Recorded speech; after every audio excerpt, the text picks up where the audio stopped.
So this one's sure to piss people off because I'm about to compare the college sports system, namely the football and basketball programs, to slavery. Yes, like I said, warning, slavery. Yes, I'm going to talk about that and talk about this. Now, here's the deal. I'm going to tell you straight up. My wife hates it when I use this argument in regards to comparing like how these sports specifically, football and basketball, are a form of slavery. The players are treated like slaves. And I want to develop that, but like I said, my wife hates the argument. Other people, they don't like it. For real. Here's my rationale. Here's how this goes. Okay, so let's break this down. So the athletic director and the head coaches for these two sports, they get paid millions of dollars at these Division I schools. Millions, not thousands, millions of dollars at these Division I schools. Okay, and so then what do the players get paid? Now I know, see, so I already hear it. I already feel the hate coming in on me. You say, oh, well, they get paid. They get full room and board. It's like, look, that's slaves got full room and board. So that can't. Of course, you're gonna give the person that you doing this for, that's doing this for you, room and board. You have to. That's dumb. So that's not any compensation at all. You have to do that. Even slaves got that. Okay. So let's get that one out of the way. Oh, but here's the one: is that they get a free tuition. I will slap somebody that says that to me. Think about this, that the vast majority of these athletes that are going to these spaces, they're not even qualified to even go to the college themselves. It's like, last time I checked, and this was a long time ago, it's like you barely needed to pass the SAT or whatever in order to be able to get into one of these colleges to play the sport. And so don't tell me that this free college education is actually supposed to mean anything. All this means is that you're taking away time, energy, and effort from these folks in regards to how they could train and better their bodies, their minds for their sport, rather than and sticking them in classes that they don't need to take and don't want to take. But you're forcing them to do this because that's just how the college system is set up for these two sports specifically, right? And so then not only are these folks normally, like I said, there are a few people who actually do take advantage of the educational stuff, and we'll leave that off to the side. But the vast majority, and you know this, we all know this.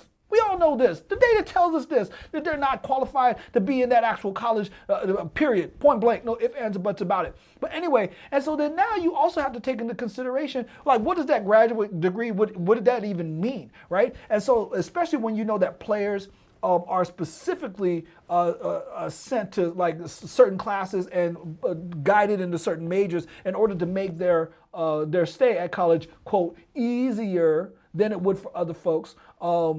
Right, and when you get out with a certain degree, it's like some people even have a designated degree at a lot of these colleges in regards to where the athletes are most likely to be in, right? And so take that for whatever it's worth. And then also, even the coaches in these spaces will tell the players, is like, look, you're here to play the sport, not to go to school. And so then what does that even mean when you say that this college education is supposed to be part of this package deal, right? And that's just real. That's just honest, right? And so then if the players are not being compensated, right, for their actual work, adequately for their actual work, then what is this? I would say it's slavery. But anyway, and so and then think about this. I mean, because I'm talking about football and basketball specifically.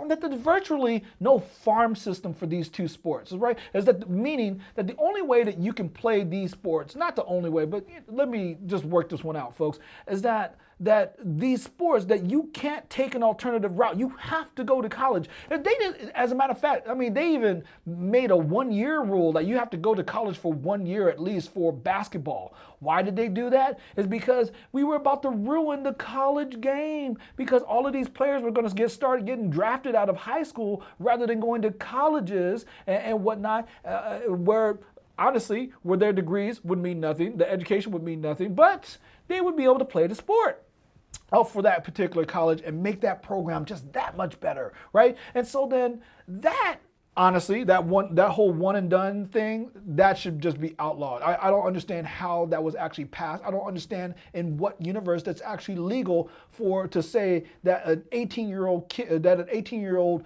person is not allowed to make decisions for themselves in regards to what league that they should be able to play in, regardless of whether that's going to ruin the college game or not, right? And so anyway, but then also, this is the part that really upsets me, right? Not that any of this stuff didn't upset me, but this part really upsets me, is that the vast majority of the budgets of other sports are paid by these two sports. And so meaning that the football program and the basketball program at a lot of these schools, actually, they make so much revenue that they pay for other sports. Other sports like tennis, hockey, swimming, lacrosse, field hockey, sports, in other words, sports that have a lot more white people that are playing them. And so therefore, that means that, so not only are the black bodies being exploited, right, directly in regards to not being paid, but also their labor is subsidizing the education of white athletes. That should be amazingly bad, but that's what we do. And so anyway, here's some things that I feel like we can fix. And to me, these are easy fixes. It's just the will to do this. Why not, you know what? Let's keep the players going to the colleges and whatnot. Let's just give them an option. Why not just give them it's like pay the players equivalent to the tuition of that school, or allow them to take the educational package. This should be simple, real simple, right? Either pay them the equivalent of tuition or give them the education package. That should be simple. That's if you want to keep the same crappy system. The thing that I would actually do, though, is create farm leagues to develop this talent rather than having them go to the colleges in the first place. Because we have really good farm systems for baseball and hockey and soccer. Just saying. And soccer, that's a mixed bag, right? But these other two sports tend to have a lot more white people in them, right? Baseball and hockey. And isn't it weird to you that the two sports that don't have farm systems, meaning that you can actually be drafted right out of high school and build your way up, right? That's what I mean by that, in the professional leagues, and get paid for that, stuff like that, right? Isn't it strange that the two sports that are dominated by black people don't have adequate farm systems to do all of this stuff in? Shouldn't that be weird to you? Sounds almost like a conspiracy or something, right? But anyway, I already know what the pushback is going to be about creating a farm system for football and basketball. It goes back again to, we're going to ruin the colleges, all the college basketball and stuff like that. And this is what I have to say about that. So what you're saying then is that we'd rather ruin black lives than your sports program. That's what I'm hearing from you. But anyway, folks, look, I know you might have some comments and questions. Please feel free to leave those below. If you like what you're hearing, subscribe and share. And check me out at brucehoskins.com if you want to know more about who I am and what I do. Peace, y'all.